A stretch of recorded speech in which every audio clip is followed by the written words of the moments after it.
What's up guys, it's your boy Keep It Real MMA, back here again. Like I said, I knew I was going to miss the card, but I seen the last two fights of the card.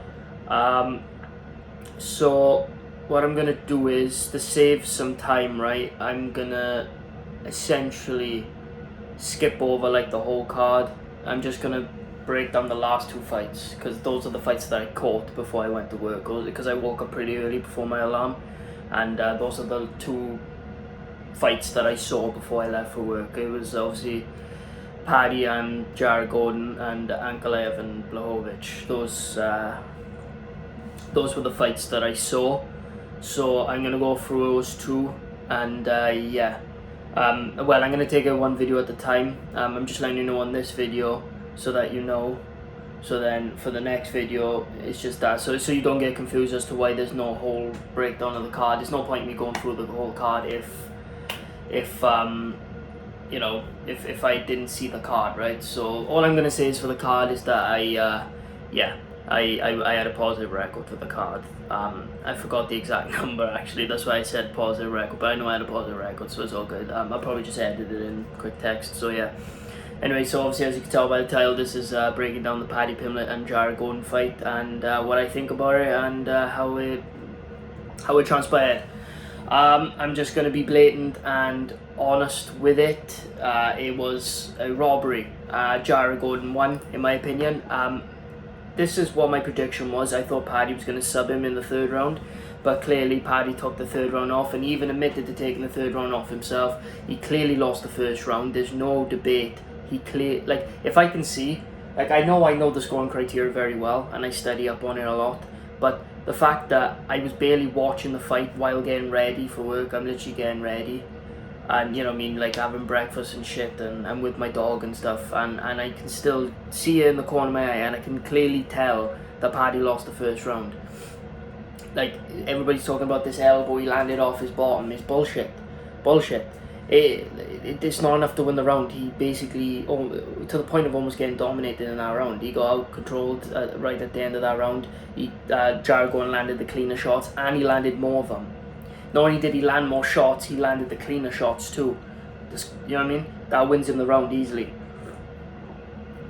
And he took Paddy down with the last couple of seconds of that round too, just to make sure that he got it.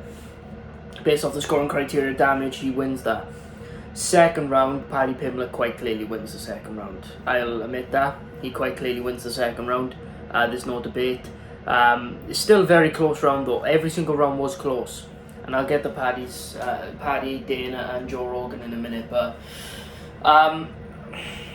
yeah, it was interesting. But yeah, it was interesting, but it was a close round. But I would say Paddy won it based off of the cleaner, slightly cleaner shots he landed. They were slightly cleaner, and he landed decent enough for him. I think he just about got himself that round, but it was pretty clear the score for. So it was 1-1 going into the third, and I'd say the third round, Jared Gordon quite clearly won. He was landing the bigger shots, and Paddy didn't do enough. He was just clinching, and he was just landing similar shots in the clinch, and that was really it. He wasn't really doing much damage. He clearly took the round off. He even said he was. Now, all this fight taught me was, because I predicted, right, for Paddy to win, and I said after Paddy wins, he's not going to win again after this, especially unless he takes a step back in competition. I had no idea though that Jared Gordon would be his ceiling. A 34-year-old unathletic, small, lightweight is your limit. That is crazy to me. His limit is legit a small, unathletic 34-year-old lightweight. With no finishes in the UFC. That's crazy to me. That's his limit. That is, and people say, oh, he's young, blah blah blah. He's 27 years old. He's 27 years of age. You know what I'm saying? Like, in the lightweight division, they usually hit their prime about 31, so he's got 4 years to develop, and I get that, and then he got a couple of years as prime, but you're acting like as if he's like 24, 23, or even younger. Do you know what I mean? He's 27 years old. So, you all said this about Darren Till, oh, he's young, he's got time to develop, and he's 29 and got absolutely dominated by Drix du Plessis. I'm glad I switched my pick last minute. You know what I'm saying? you're making shit up for people and saying like, oh, he's got this and that. Paddy Pimblett's striking is absolutely embarrassing. I'm just here to say it right now, his striking is absolutely fucking embarrassing. His striking is fucking terrible. Absolutely terrible. He is just shit at fighting. And I gotta be honest, his jiu-jitsu is pretty good, but that's not enough in the lightweight division. In the lightweight division, now, you think like, oh, he can slowly build himself up, but who does he beat now in the step up outside the rankings? Does he beat the Jalen Turner? A Guram? Even Jamie Malarkey? Michael Johnson? Does he even beat Clay Guida? Can you imagine him versus Jalen Turner? Like I said, Guram? Could you imagine a Joel Alvarez? Thiago Moises? He would get rinsed.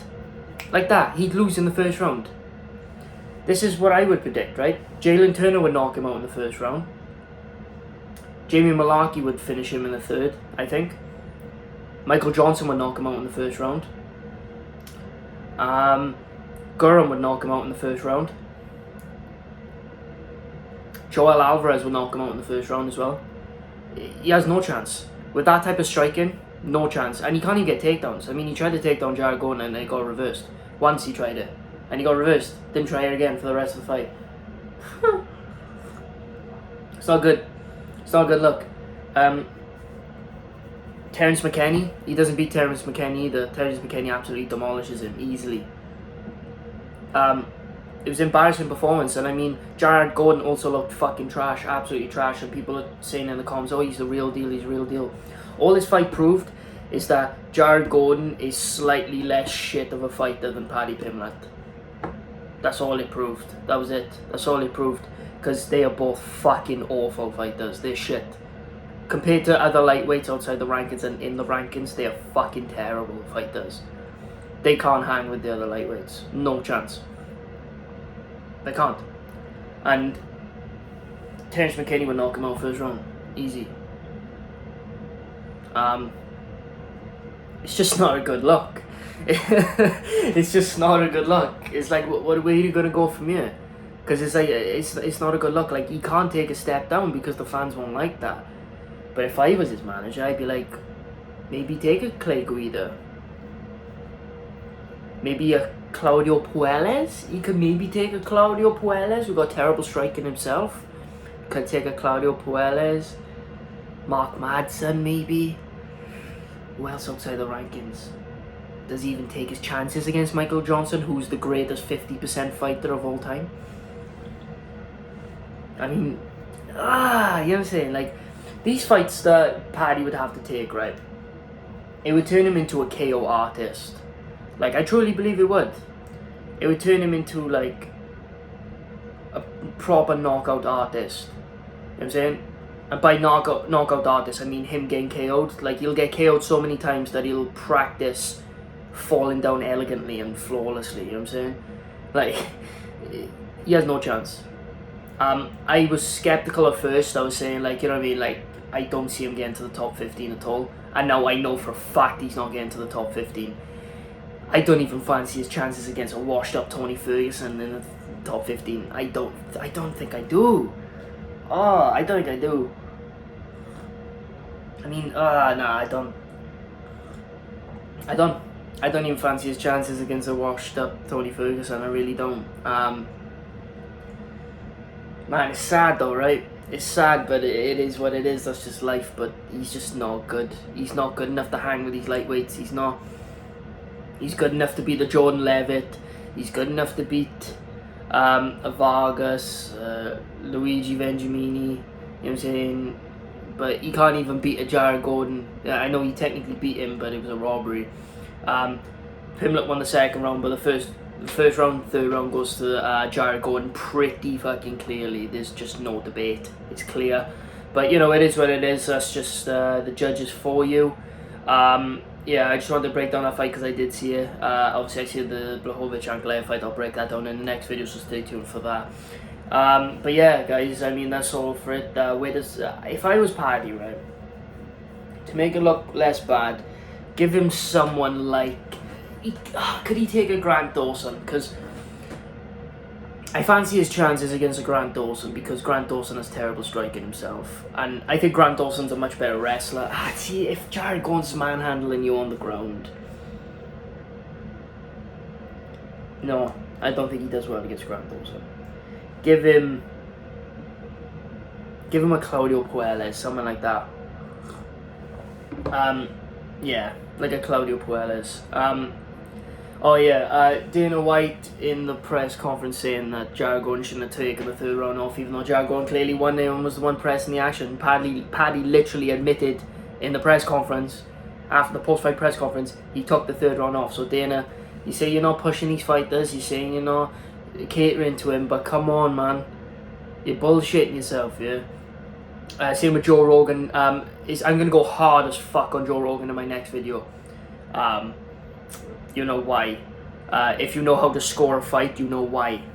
So, but yeah, the fact that he basically corralled Jan into saying that he lost, even though Jan clearly didn't lose on the criteria of scoring. It was clearly a draw. But and you can't call me biased either, because I picked Ankalaev, so fuck you. But yeah, the fact that he corralled Blachowicz into admitting that he lost even though he didn't, and then when it came to Paddy though, he basically saying, yeah, Paddy, you won, blah blah blah, basically just allowing him to go off on one, not trying to question it or nothing. It's bullshit. And then Paddy has to turn full heel, because he's gonna live rent free in these people's heads now because of this. So, you know, I'm not attached like these other fans, you know what I'm saying, but like, he's gonna have to go full heel, because if he turns around and goes, yeah, maybe I lost that, or he's humble, people are gonna shit on him either way. So he may as well gain more traction and more haters for his next fight, so that when he fights next, you know, in his next fight, people are like, oh, you know, fuck this guy, blah blah blah. They want to see him lose, but at least he's getting more traction because he turned heel. Do you know what I'm saying? So yeah, I think he did the best move there in the press conference, saying the fight wasn't even close. He knew it was fucking close. He knew he lost. He knew he lost deep down.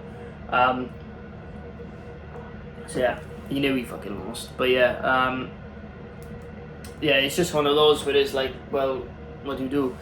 Not much you could do. Like I said, it sucks, man. Like, cause I picked Paddy and I gotta call him out, man, cause he didn't win that fight. It was bullshit. But it is what it is. But yeah, it doesn't help the people that work for the UFC and the president of the UFC is just fucking pushing a false narrative. But it is what it is. Anyway, guys, thank you so much for watching. I appreciate all the new subscribers. At 90 subscribers now, I really appreciate that. Thank you so much for watching, guys. If you're new, please like and subscribe. As you can tell, I'll keep it real MMA. This is Keep It Real MMA. I'll see you guys in the next video. Peace.